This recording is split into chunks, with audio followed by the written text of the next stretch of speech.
We got a very special guest in studio right now. Aria Zoner is here.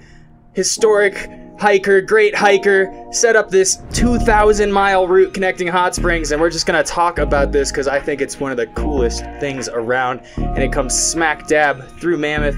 How you doing today, Aria? Pretty good. Awesome, DJ Freedom. Thanks for having me. Loving Mammoth. Yeah, I just came out of the Sierras. That smoke drove me, like a lot of people, to the lowlands, trying to get away from that. But yeah, having a great day otherwise.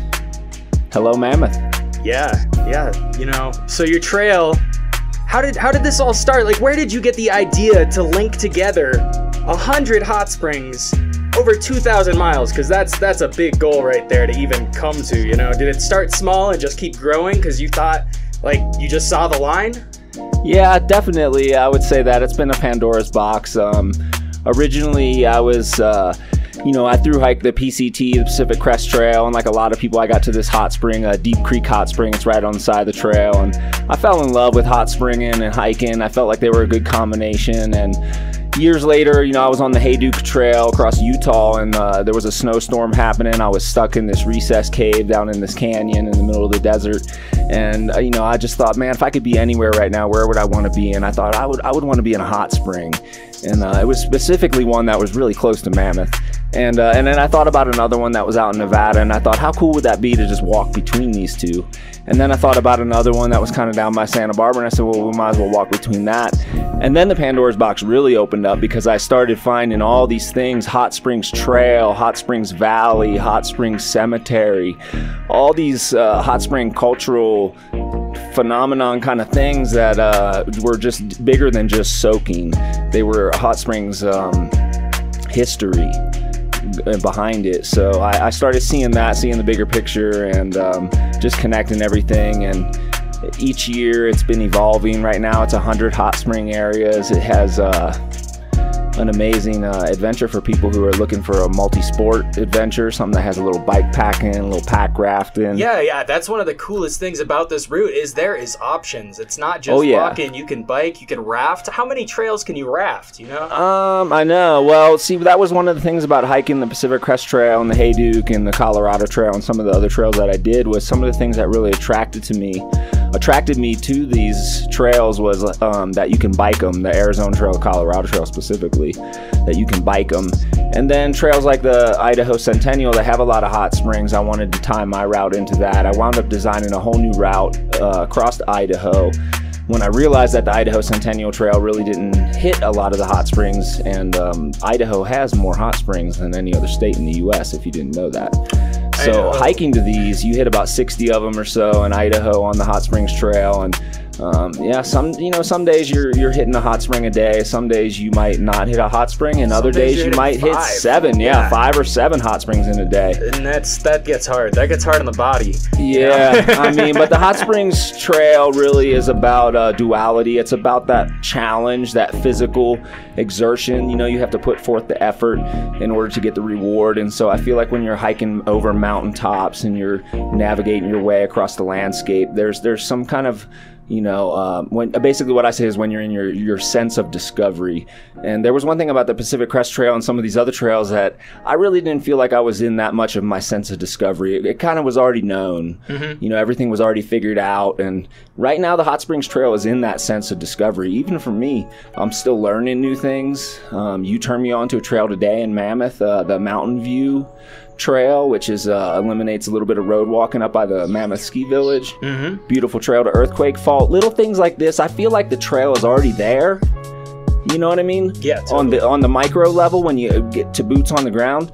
But as a whole, the 2,400 mile journey, a Hot Springs Trail, it really took somebody who was really zoomed out to see it. Mm-hmm. But it does connect. The journey is a single journey, one continuous line from Santa Barbara to Canada.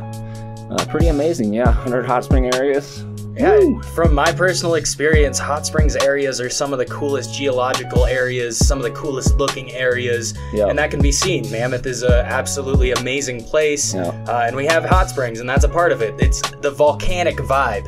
And even besides the soaking, just some of the ambiance of the environment. I call them auspicious places to seek enlightenment. These are places that you go that's just more conducive to finding your zen, finding, you know, even I would go as far as to say finding your purpose. You get out to these places, you know, the realizations come, the answers to your questions happen when you're in that peace, when you're in that space.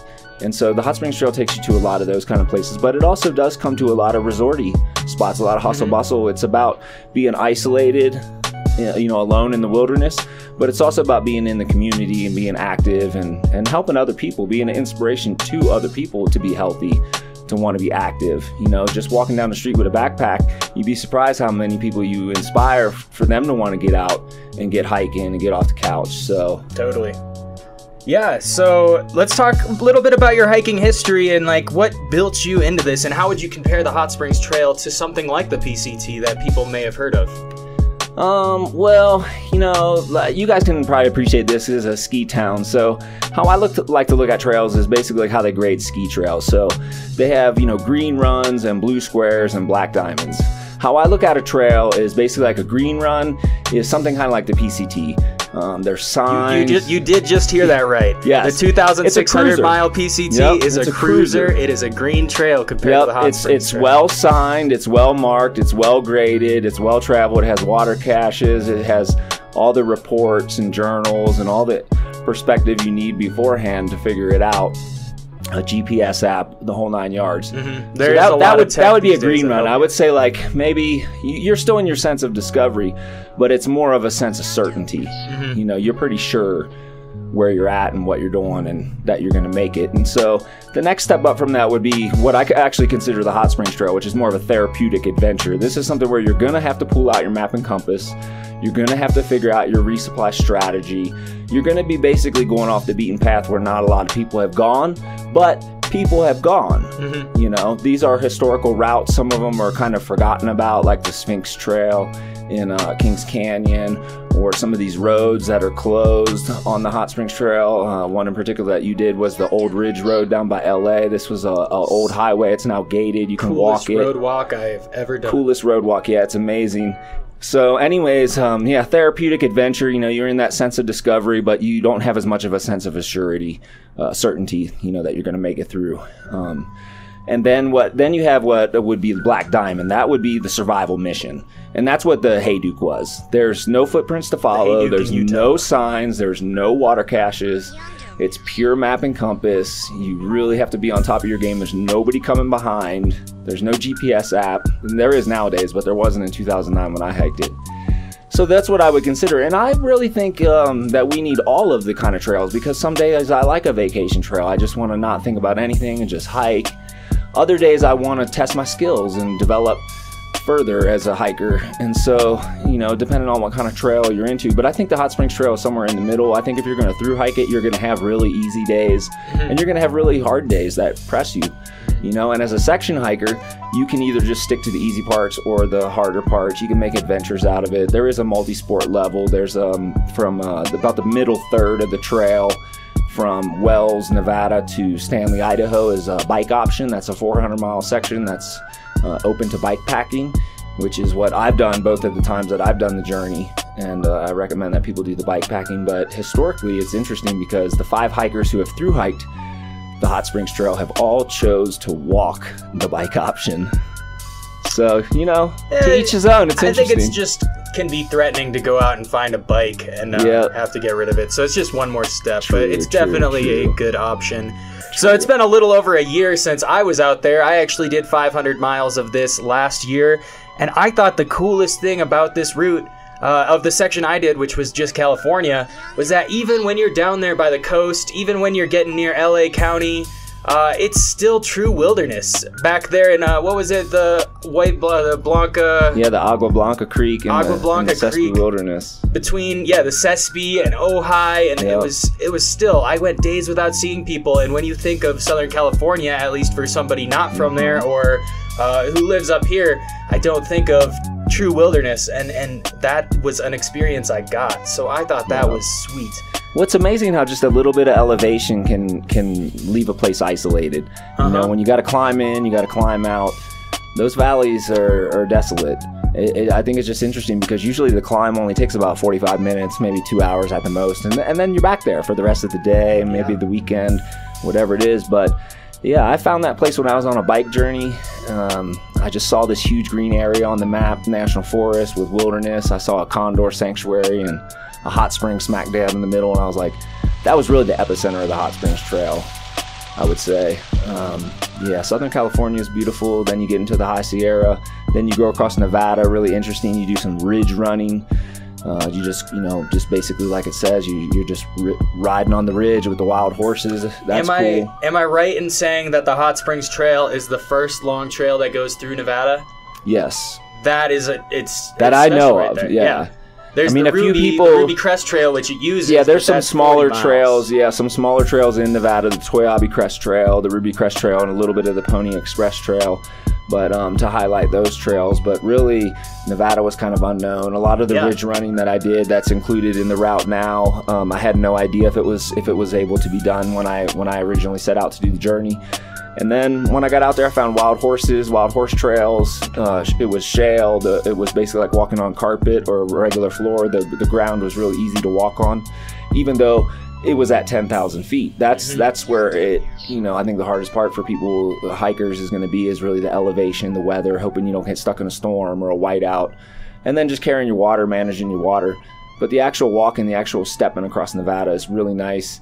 And then you get to these oases where the hot springs are, and the wildlife is just out of control. It's one of the first trails. A lot of other trails I've seen wildlife, mostly individual encounters, but on the Hot Springs Trail, and especially in Nevada, you see herds of animals. Totally. Yeah, there's a lot more going on in Nevada than it gets credit for. Yeah. We know that as we live on the border of Nevada. You got to get off the highway. Yeah, there's so much more. It's definitely a gem of a state. Let's talk a little bit about Idaho. Idaho, like I said, has the most hot springs of any state. It's a really forested state, really interesting. There's a couple of spots where you can pack raft, the Middle Fork of the Salmon River and the main Salmon River. That's a 9-day rafting trip.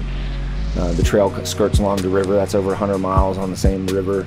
One of the most amazing river pilgrimages that I've ever done, going down the Middle Fork of the Salmon River. But Idaho, by the time a thru hiker gets up there's a lot of wild food. It has a long season. Gets to one of my favorite towns up north, Sandpoint, Idaho. Shout out to Sandpoint, another adventure town, similar to Mammoth, but maybe like 30 years ago. Gotcha. So if you're looking for one of those spots, yeah, go there, because Sandpoint has an amazing resort, but it's not too blown up yet. They have a lot of trails, which the Hot Springs Trail is all trail through that area. Great little burrito shop, little mom and pop shops. We like that. That's why we like Mammoth, Good Life, and all these awesome spots. Yeah. Yeah, so if you're just tuning in here on KMMT, we are taking a break from the great new music to talk to the creator of a 2,400 mile and 2,421 mile route connecting 100 hot springs. Aria Zoner is here, and a big thing to you and a big purpose of why you do this is to create a healthy lifestyle. You want to talk about your goals behind the Hot Springs Trail and just creating a good life? Yeah, well, I think, as I was kind of alluding to earlier, I think the combination of challenging yourself, like climbing a mountain, getting across some kind of vast wilderness landscape, it builds a kind of confidence, a kind of esteem when you get to the other side, these small wins, when you take on these challenges.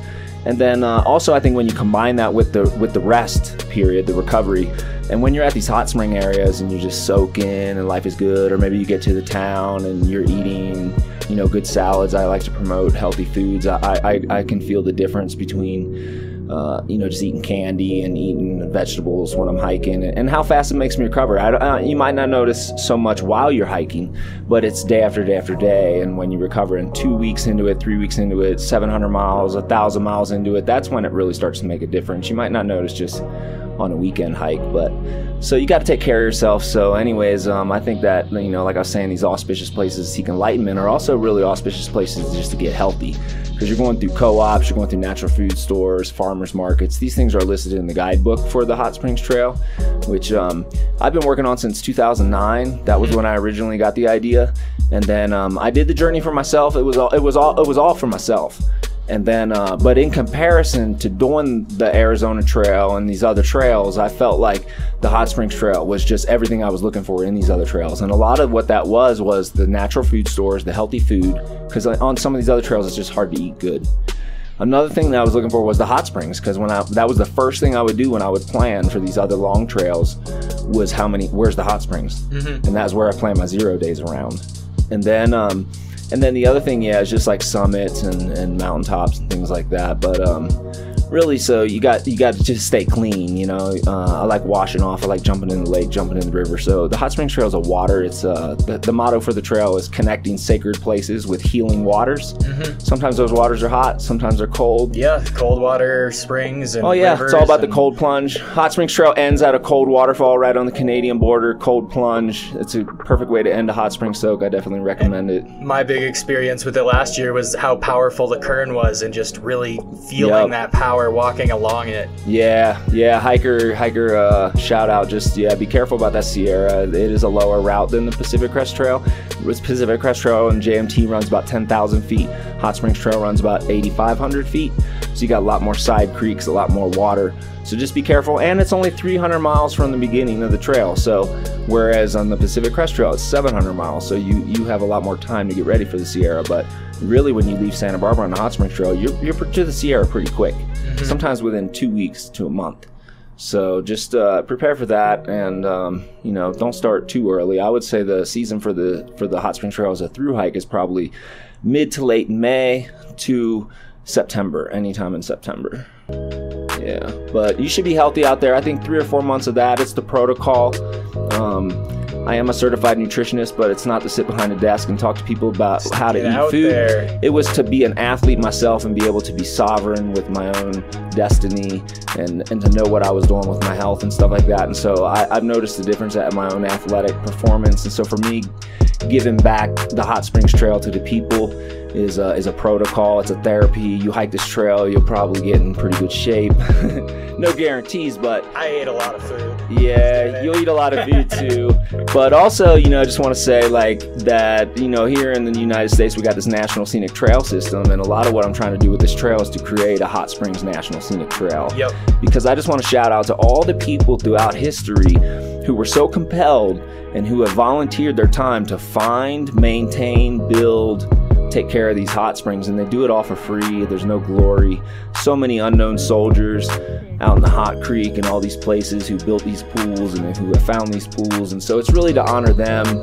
It's also to honor the uniqueness of hot springs, which we have a lot of in the United States, especially compared to other countries, and so I think that we should recognize that. There's really nothing for the hot springs. There's a Hot Springs National Park in Arkansas, but it's not soaking. Yeah, you don't soak there. I got really turned off when I went there. No, this is a journey. This right here should be Hot Springs National Park. Yeah, this is a journey to Hot Springs, but it's also just a journey. So it's there's 2 goals. One is to hike every mile of the trail, and the other is to visit every hot spring on it. So you don't have to be a hiker to get to these hot springs, and you don't have to be a soaker to hike these miles. But when you put the 2 together, I feel like what I'm also trying to do is to create a meeting ground, kind of like a coffee shop. So you got all these hikers and who like hot springing, but nobody knows each other. We don't know where each other's at. And so like how you and me met, and we're so, now we're going to go on these other adventures. We've already done some adventures together. We met at the avenue of hot spring soaking and backpacking. And so the Hot Springs Trail is our meeting ground.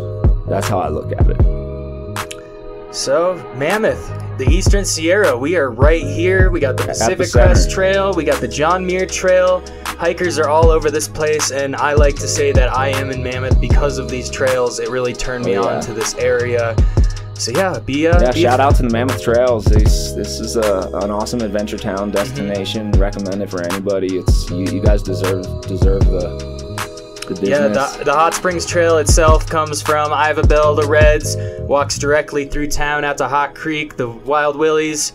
So yeah, get looking more into this. You can find guidebooks at wholefoodhiker.com, right? Yep, and maybe out in the Hot Creek you might see some guy out there with a backpack. You never know. He might have just started in Santa Barbara. It's growing. They might have walked, what would that be, 500, 600 miles to get to to Hot Creek. But yeah, check me out on Whole Food Hiker. I like to put together stuff for food. Basically, 2 things you can learn from me is, one, that I try to eat a tree a day. So what I mean by that is I try to eat some roots, some nuts, some leaves, some seeds, some berries, vegetables, some bark, which is the cinnamon, and then I like to go beyond that and eat the ecosystem. I like to have some grass, usually a wheatgrass powder. I like to have some mushrooms, maybe in the soup. I like to have flowers. That might be like some This tea. is why he powers past me. Yeah, that might be every time, tea, every but it day. also might be just essential oils into the skin. I'm really big into foliar feeding. When you put that cucumber and that coconut oil on your skin, you're literally eating it. And the other thing is I like to just, eat that rainbow, just get some green, some red, some purple, some orange. I try to look at my diet and see if I'm missing a color or if I'm favoring a color. I know I favor orange, but that's my birthstone. Gotcha. Hey, I and like and orange. purple was one that I was missing completely, and I found out that I love cabbage, I love beets, I love dark berries like the boysenberry and these purple things. I'm just like, wow, that's amazing. So now I feel like that's more of a holistic. So I feel like if you're eating a tree a day, it doesn't have to be all in the same meal, but you're getting those nuts, leaves, seeds, berries, and everything, and then you're eating the rainbow between that. I think you're doing all right just if that was your baseline. So whole food hiker, that's what I try to do, but it's not raw vegan Nazi. We all just got to do the best we can do and just honor and praise, to all these snacks. You can just be snacking, you just be thankful. What I say is that the most healthy thing that you can eat is grateful. And the most unhealthy thing that you can eat is basically just like bitterness, resentfulness, when you're unappreciative of the food. Like if you could have some broccoli, if you hate it, it's not gonna be good for you. Yeah, you just gotta want what it's you're all eating. about the interpretation. So yeah, that's what you can look out for, a whole food hiker. Yeah, once Keep it again, real. Hot Springs Trail, 2,400 mile trail connecting 100 hot springs. Guidebooks, wholefoodhiker.com. You can check out your Instagram if you just want to see pictures of stuff, right? Yeah, It's, the Hot Springs Trail. The Hot Springs Trail on Should pop Instagram. right up. Yep. Definitely hashtag Hot Springs Trail, through soaking. This is adventure soaking. This isn't just about through hiking. This is for through hikers, but it's also for hot springers. It's also for bike packers and pack rafters and section hikers and weekend warriors. And the thing I love about hot springs is that when you're in there, it's not just one type. There'll be the Harley guy, there'll be the hippies in the minivan, there'll be the hikers who walk there. It's just all types of people, and everybody gets along. And I like to look for things like that in life. So One last little plug, your YouTube page is bomb too. You can see videos of the trail, of Aria hiking the trail, and of the high water we went through last year. Yeah, that's right. Braving the Unknown, make sure you look up that. That's probably one of the best videos I've done. That's with your boy DJ Freedom right here. We survived. We survived. Yep, that's the motto. Survive. Take care, y'all. All right, let's get back to the regularly scheduled, awesome, fresh music here on KMMT. I'm going to check on out, and we're going to go hike Montgomery, the highest point